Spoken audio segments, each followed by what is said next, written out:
Gracias por acompañarnos. Recta final de Al Punto, lo habíamos anunciado antes de la pausa. El tema político electoral al parecer ha copado la agenda, no solamente informativa, sino también la agenda de parlamentarios y autoridades, dejando de lado un tema fundamental. ¿Qué pasa con la elección de los 5 magistrados que no se realizó el pasado año? Y para hablar de eso, hoy hemos convocado a un abogado experto en materia, el doctor Fabián Lema Ernesto, quien nos acompaña en nuestros estudios. Doctor, qué gusto tenerlo, bienvenido. Muchas gracias, Paola, muy buenas noches, un gusto saludarlos, Ernesto. Bienvenido, Fabián. Muchas gracias por la invitación y a sus órdenes para responder cualquier cuestionamiento. A ver, lo decíamos, Fabián, ¿qué pasa con la elección judicial para los vocales del TCP? Que no se ha podido elegir en 5 departamentos, ¿verdad? Al parecer el tema político nos ha copado y hemos dejado de lado esta, que es una demanda de la población. ¿Qué pasa en ese marco? Bueno, Paola, es importante señalar que a la fecha no se han elegido a los magistrados de los departamentos de Beni, de Pando, de Santa Cruz, de Cochabamba y de Tarija, ¿no? Es decir, quedando estas vacantes aún, debido principalmente a una serie de recursos y acciones constitucionales que han sido tomadas en su momento por determinados actores, tanto de la ciudadanía como algunos otros actores políticos, que en definitiva pues han truncado la elección, en este caso del Tribunal Constitucional Plurinacional, pero de manera en la que a través de determinadas decisiones constitucionales que ha tenido que adoptar necesariamente pues el órgano constitucional, pues se ha logrado llenar esos vacíos de poder, pues caso contrario nos estaríamos enfrente de un vacío inminente de poder, el cual hubiese dejado a la población boliviana en general pues desamparada para poder solucionar sus temas judiciales. En ese contexto, bueno, activistas han presentado una propuesta, una convocatoria para que se lleve adelante. ¿Es factible que el Tribunal Supremo Electoral convoque a una elección judicial? ¿Qué papel cumple esta institución? Estimado Ernesto, es importante señalar que posterior a la decisión constitucional número 049-2023 que le emitió el propio Tribunal Constitucional, pues lo que queda ahora es que la Asamblea Legislativa Nacional pueda organizarse para realizar nuevamente la convocatoria y para realizar la preselección de los candidatos al Tribunal Constitucional. Es decir, respondiendo a tu pregunta, el Tribunal Supremo Electoral no tiene las facultades para convocar, es decir, para llevar a cabo el proceso electoral previo a que la Asamblea realice esta selección y esta convocatoria a los nuevos funcionarios a ser electos. En su caso, pues el Tribunal Supremo Electoral solo tiene facultades administrativas en este caso, es decir, realizar las convocatorias y armar todo lo que va a ser el proceso electoral como tal, como las papeletas electorales, las fechas, los recintos y los jurados electorales. Ahora, ¿cómo puede reencaminarse este proceso? Porque tomemos en cuenta que vamos a vivir en un mes exactamente la segunda vuelta electoral y el próximo año tenemos las elecciones subnacionales, ¿verdad? Alcaldes, concejales, asambleístas departamentales, gobernadores. ¿Cómo se puede reencaminar este tema, doctor? Bueno, distinguida Paola, es importantísimo también señalar que primero la Asamblea debe subsanar todos los vacíos legales y completar precisamente esta fase de preselección.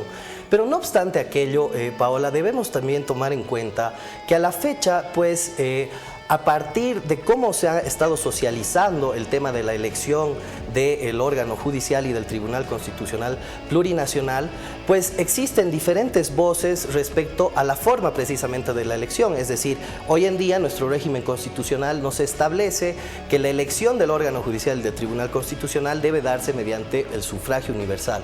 No obstante aquello, existen otras corrientes que preferirían que esta selección sea realizada de una manera meritocrática. En este sentido, Paola, debemos establecer de que existe una total falta de institucionalidad en nuestro país.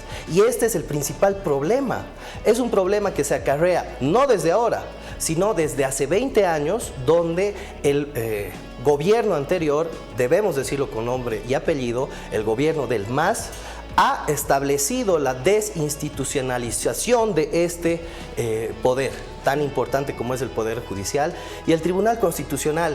Y un caso, además, emblemático que tenemos y muy actual y que debemos tener en cuenta es precisamente el caso de consorcio de abogados. Digámoslo con nombre y apellido, el exministro de Justicia, Iván Lima. Es decir, hemos tenido una desinstitucionalización a partir de la injerencia de un Ministerio de Justicia ante todos los poderes del Estado y principalmente el judicial, el Tribunal Constitucional y el Tribunal Supremo de Justicia. Y es por esto que lo más importante, si bien legalmente estamos a la espera de que la Asamblea o la siguiente Asamblea Legislativa pueda realizar las correspondientes convocatorias y la preselección de candidatos, lo más importante es apuntar hacia un acuerdo nacional que nos permita precisamente institucionalizar nuevamente nuestro país para que las instituciones mantengan el respeto, se pueda cumplir la Constitución Política del Estado y así administrar justicia para todos los bolivianos. Esa es una labor titánica sin duda alguna y realmente es un desafío para la próxima Asamblea Legislativa recobrar esa institucionalidad. Ahora, dentro de ese marco, se nos viene una maratón de elecciones. Ya tuvimos las generales, el 17 viene el balotaje, el próximo año vienen las subnacionales y también queda pendiente las elecciones judiciales si se va a poder realizar precisamente la elección de estos 5 magistrados en los departamentos. ¿Es posible legalmente esto? Querido Ernesto, es correcto que en realidad sí pueden realizarse 2 elecciones nacionales en un año. Existe un falso mito que se ha establecido por algunos analistas dentro de los que comentan respecto al tema de las elecciones judiciales o de las elecciones en general, que establecían o que señalaban que no podrían realizarse 2 elecciones nacionales en un mismo año.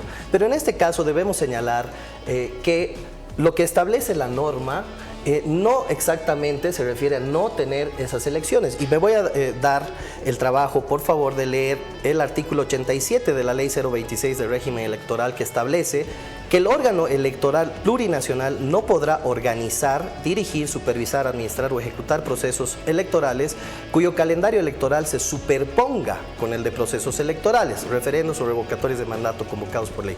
En este sentido, no tenemos ninguna limitación ni constitucional ni legal para realizar elecciones en el mismo año, es decir, las elecciones complementarias, porque en este caso no serían elecciones netamente completas, en este caso del Tribunal Constitucional Plurinacional, y las elecciones subnacionales. ¿Cuál es el problema?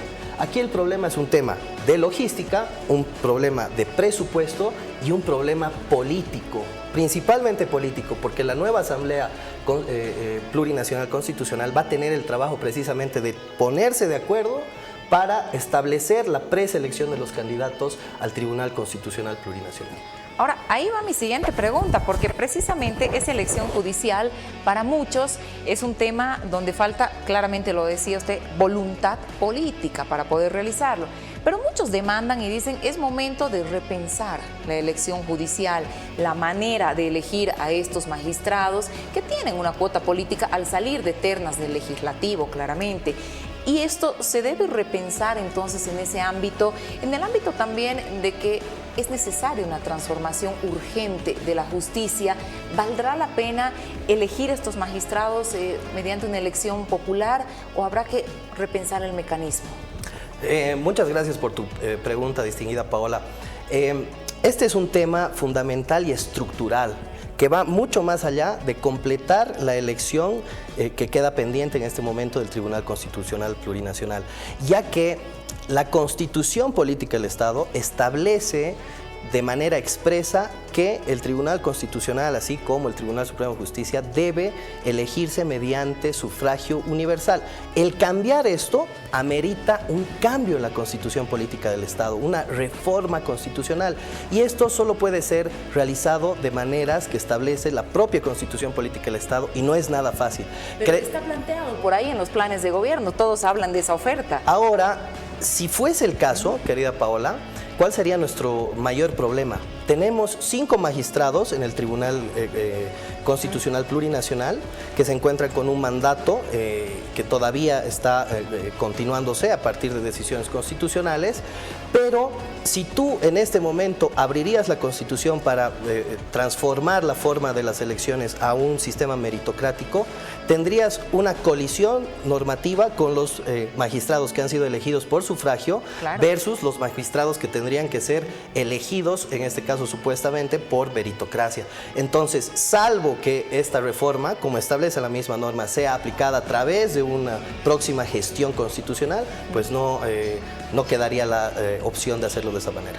Claro. En ese sentido, Fabián, bueno, revisando un poco todo lo que dice la Constitución, en ninguna parte encuentro algo que mencione a los prorrogados. ¿Debería, dentro del marco legal, los magistrados tener una sanción?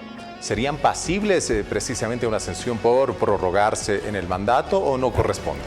Bueno, querido Ernesto, el artículo 163 del Código Penal establece un delito establecido como la prolongación indebida de funciones, ¿no? Pero no obstante aquello, hay que señalar que mediante la Decisión Constitucional Plurinacional 49/2023, pues se autorizó una prórroga de manera excepcional para evitar un vacío de poder que era inminente.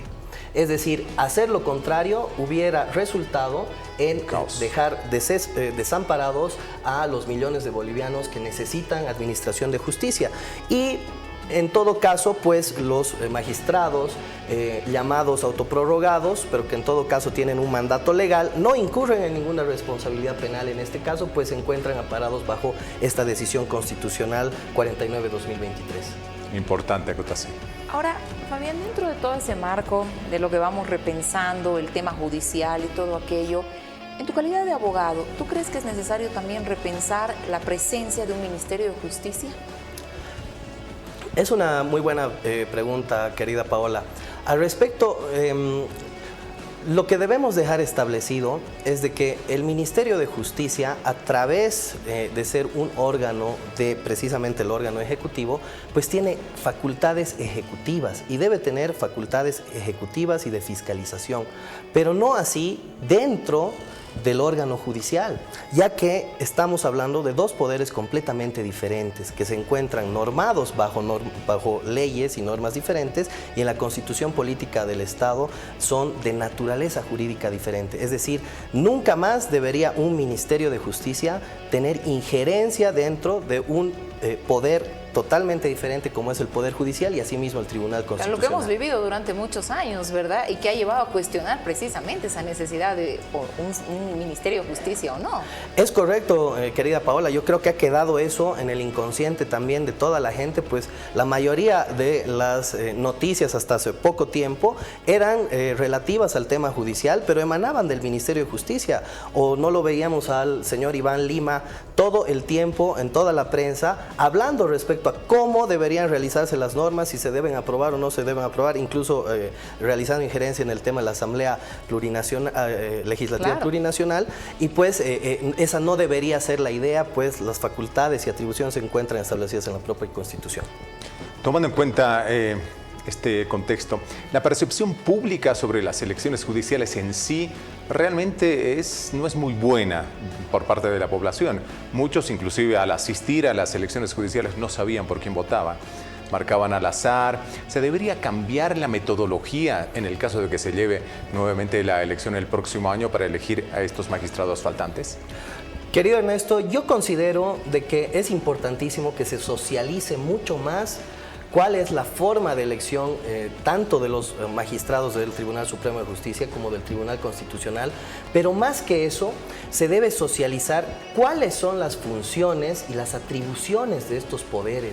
Es decir, es completamente entendible porque una persona de a pie no tiene el deber de saber cuáles son las atribuciones técnicas de un poder judicial como tal. Lamentablemente, la mayoría de las personas comienzan a conocer al respecto una vez que tienen una controversia en juzgados, una controversia de litigio, de la peor manera, porque obviamente sabemos que la administración de justicia el día de hoy no es la mejor en nuestro país, por decirlo poco, ¿no? Pero la gente de a pie no sabe realmente qué hace el Poder Judicial. Entonces yo considero que es fundamental que se socialice cuáles son las atribuciones del Poder Judicial en cuanto a las personas que tú vas a ir a elegir para una representación y además para que sepas cuáles son las facultades de ellos y qué pueden hacer por ti. Ahora, sin duda, ya para ir cerrando, por favor, la entrevista, estamos frente a un reto histórico, ¿verdad?